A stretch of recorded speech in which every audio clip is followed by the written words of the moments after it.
La explotación sexual comercial de niños, niñas y adolescentes es una vulneración de derechos que combina diferentes formas de violencia sobre los niños, niñas y adolescentes. Por un lado, es una violencia sexual porque hay un ejercicio de poder abusivo sobre el cuerpo y la sexualidad de los niños, niñas y adolescentes. Pero también es un ejercicio de opresión, de comercialización, de objetivización de los niños, niñas y adolescentes y por tanto es también una lesión a su dignidad. Por esas características es que es considerado una violación a los derechos de los niños, niñas y adolescentes, una violencia sexual, es reconocido también como un grave delito y también ha sido reconocido desde hace ya muchos años por la Organización Internacional del Trabajo como una de las peores formas de trabajo infantil. Tiene reconocidas 6 modalidades. Una de ellas es el matrimonio servil o matrimonio a edades tempranas, que es cuando una persona adulta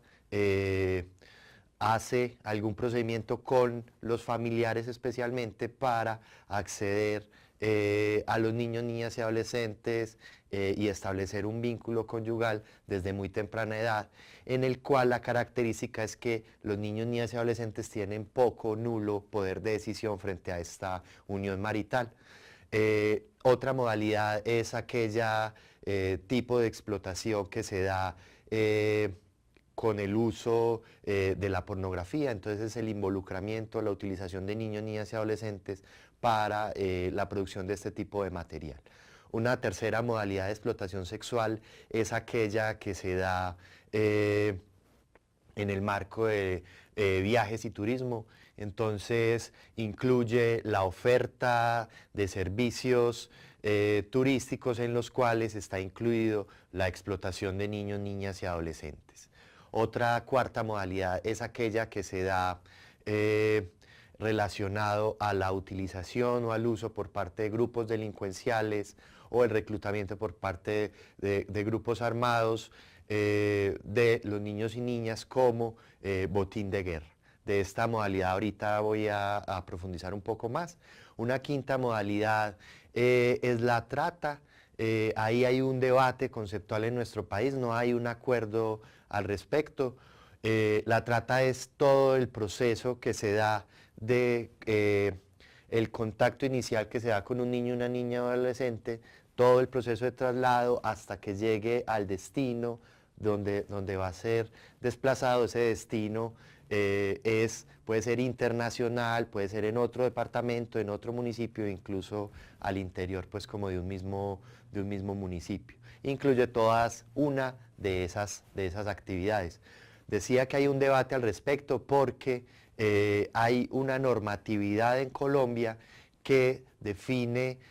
la trata con fines de explotación sexual como una modalidad de explotación sexual comercial de niños, niñas y adolescentes. Mientras que hay otro bloque de normatividad, ambos amparados en instrumentos internacionales de defensa de los derechos humanos, que establece que la explotación sexual es una de las modalidades de trata, porque hay trata también con otras modalidades, esclavitud, trabajos forzosos, todo el tema de tráfico de órganos y demás. Entonces ahí Colombia no tiene una claridad y es preciso pues hacerlo manifiesto desde quienes defendemos, digamos, la lucha contra la explotación sexual comercial, arguimos que la trata con fines de explotación sexual es una de las modalidades de la explotación. La sexta modalidad reconocida es aquella forma de explotación sexual comercial que se da en los contextos de prostitución adulta. Ahí hay, digamos, 2 subtipos. El tipo encubierto, que es aquella que se da a través de redes sociales, a través de catálogos online o offline, donde hay un proxeneta o una red que ofrece a los niños, contacta y, digamos, fragua el contacto sexual. Pero hay otra modalidad abierta o callejera, que es donde ese contacto se da en la vía pública, no es tan claro, tan evidente el papel del proxeneta o del intermediario, ya que lo que digamos, a los ojos desprevenidos se ve es que el explotador demanda directamente en la vía pública o en un lugar abierto al público, dígase un expendio de licor, una cafetería o algo así, los servicios para abusar sexualmente de los niños, niñas y adolescentes. En el contexto de la ciudad de Medellín se han identificado la persistencia y la existencia de las 6 modalidades, más la complejidad de estas modalidades cuando entran a desarrollarse en los entornos virtuales. De esas 6 modalidades en la ciudad de Medellín, desafortunadamente no tenemos un registro exhaustivo de víctimas y mucho menos de victimarios. Tenemos algunos datos acerca de la modalidad de este subtipo abierto, de la última modalidad que les comentábamos, y esos registros procedentes especialmente por el CAIVAS, que es el Centro de Atención Integral a las Violencias Sexuales de Medellín, donde las denuncias por violencia sexual se establece. Esos registros lo que indican en los últimos años es una tendencia al incremento en la tasa poblacional, es decir, en el número de casos con relación a la población general de niños, niñas y adolescentes de la ciudad. Hay un incremento global en la ciudad y en muchos de los barrios, en la mayoría de los barrios de la ciudad también se da esta tendencia al incremento. Sin embargo, repetimos, no hay una cifra que nos permita servir como línea de base de todas las modalidades de explotación. Estas tendencias se construyen sobre las denuncias, pero todos sabemos que son delitos que tienen una denuncia muy baja, así que el subregistro es altísimo. No tenemos registro absoluto acerca del impacto de los matrimonios serviles en nuestro contexto. Tenemos muy poca información respecto al tema de uso o utilización por grupos delincuenciales organizados. Tenemos casi nula información respecto al tema de trata. El número de víctimas de trata con fines de explotación sexual en la ciudad de Medellín es muy bajo y responde también a ese subregistro que mencionaba. Así que a nivel cuantitativo es muy poca la información que se cuenta. A nivel cualitativo y a través de ejercicios de análisis que hemos realizado desde la Mesa contra la Explotación Sexual, identificamos que sí se presenta la problemática por reportes que actores sociales, líderes comunitarios, actores institucionales nos hacen, pero también porque a través como de estos ejercicios investigativos y de trabajo en los territorios se identifican que hay unas condiciones de oportunidad que llevan a la emergencia, a la perpetuación y al incremento y expansión de estas modalidades de explotación sexual. Dentro de estos procesos que se relacionan con la ocurrencia de la problemática y configuran un contexto en la ciudad de Medellín muy propicio, desafortunadamente, para estas vulneraciones de derecho, encontramos como 3 niveles de procesos. Unos niveles a nivel estructural. Es innegable que la ciudad de Medellín es una ciudad de las más inequitativas de Latinoamérica, y la inequidad genera y es un caldo de cultivo para la emergencia de esta y otras vulneraciones de derechos sobre niños, niñas, adolescentes, jóvenes y adultos. Un segundo elemento es,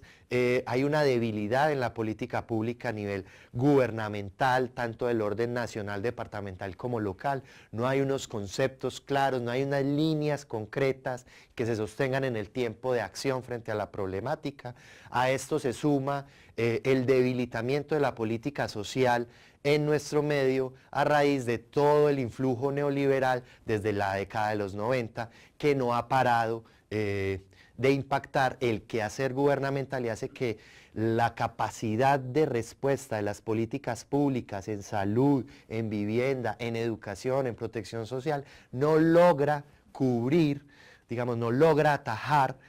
toda la fuerza de los procesos vulneradores derivados de la historia del narcotráfico en la ciudad, derivado de la perpetuación de los grupos delincuenciales y derivado de unos procesos culturales muy fuertes que llevan, digamos, a ese impulso, esa propulsión a las vulneraciones de derechos y en este caso la explotación sexual comercial. Un tercer tipo entonces de estos procesos estructurales que llevan a un contexto facilitador de la explotación en nuestro medio tiene que ver con unos elementos culturales muy fuertes, el patriarcado, es decir, esa legitimación de la violencia sexual, esa legitimación de una supuesta supremacía de los masculinos sobre las femeninas lleva a que se naturalice y se tolere la explotación sexual. Un segundo patrón cultural es el adultocentrismo, es decir, esa lógica que lleva a que los adultos pueden tomar decisiones sobre quienes tienen menos edad que ellos, y eso de alguna manera genera un velo de aceptación a la problemática. Otro elemento es la cultura que nos dejó el narcotráfico, el interés y la sobrevaloración del dinero sobre la dignidad de las personas, y lleva a que el dinero entonces, o el afán por el dinero, tanto por parte de quienes son víctimas de explotación sexual, como todos los tipos de victimarios, pues pongan en un segundo plano la dignidad, la vida, y en un primer plano el ánimo de lucro que estas prácticas generan en un contexto no solo nacional, local, nacional y mundial, en el cual las violencias sexuales y el comercio sexual es una de las industrias más lucrativas. Y eso, digamos, se combina con estos patrones culturales y llevan a la perpetuación de la problemática.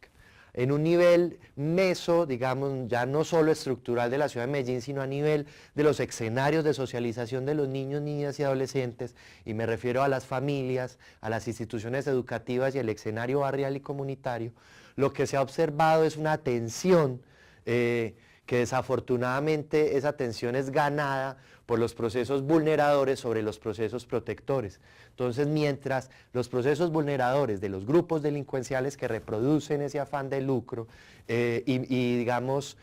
se enfrentan a unos procesos protectores que, dada la debilidad de la política social, dada, digamos, el velo que establecen esos patrones culturales, llevan a que en las familias a veces se tolere la explotación sexual y gane la batalla la vulneración sobre la protección. Asimismo sucede en las instituciones educativas y asimismo sucede a nivel barrial y comunitario, de tal suerte que la denuncia por parte de los actores comunitarios, de las instituciones educativas y de los familiares sigue siendo muy baja frente a esta problemática. Caso que puede no ser el mismo con otro tipo de violencias sexuales como es el abuso, en el cual hay una mayor respuesta y una mayor capacidad de denuncia, aunque se requiere pues fortalecerla. Eso en ese nivel intermedio, y eso, digamos, todos estos procesos nos van dando pistas de dónde tenemos que trabajar y dónde tenemos que establecer la acción. Y hay un último nivel que no se nos puede olvidar, y es el nivel de la subjetividad, tanto de los niños, niñas y adolescentes que en su vida, en sus expectativas de vida, reproducen esos patrones culturales de afán del dinero, de adultocentrismo, de sentirse menores que los adultos y por tanto de sentirse que de alguna manera es legítimo que los adultos los exploten, les abusen. Pero también la subjetividad de los explotadores, ¿cierto? Que dentro de sus configuraciones entonces también hay elementos que les llevan a legitimar la explotación. Y con esto no quiero decir que se trate de personas que tengan alteraciones mentales o algún tipo de enfermedad, porque lo que sabemos es que esto no tiene que ver, pues sí es cierto que hay pederastas y pedófilos que tendrán una alta demanda por abusar a niños, niñas y adolescentes, pero el grueso de los explotadores son personas que no tienen ese tipo de trastornos. Es decir, hay que prestarle atención a todos los actores y estas configuraciones subjetivas que llevan a digamos, a poner en un nivel inferior la dignidad de los niños, niñas y adolescentes sobre los intereses adultos, hay que trabajarlas de manera muy fuerte con unos ejercicios de pedagogía social muy intensos. Y un último elemento de esta subjetividad que quiero resaltar es la subjetividad de los actores que estamos involucrados en la respuesta, de los actores que tenemos que hacer frente, tanto desde la prevención, tanto desde la detección, tanto desde la denuncia, tanto desde la judicialización, como cualquier ciudadano que debemos actuar de manera preventiva, sancionando todo tipo de conducta que sea sospechosa de alguna forma de abuso y explotación de los niños, niñas y adolescentes. O sea que quienes estamos en la respuesta, es decir, toda la sociedad, porque somos corresponsables, los actores estatales gubernamentales, los actores sociales y comunitarios, pero también, digamos, los ciudadanos de a pie, en nuestra subjetividad tenemos que desarrollar mecanismos de rechazo a este tipo de prácticas, porque ante la indiferencia social es que este tipo de problemáticas emergen y florecen en la ciudad de Medellín.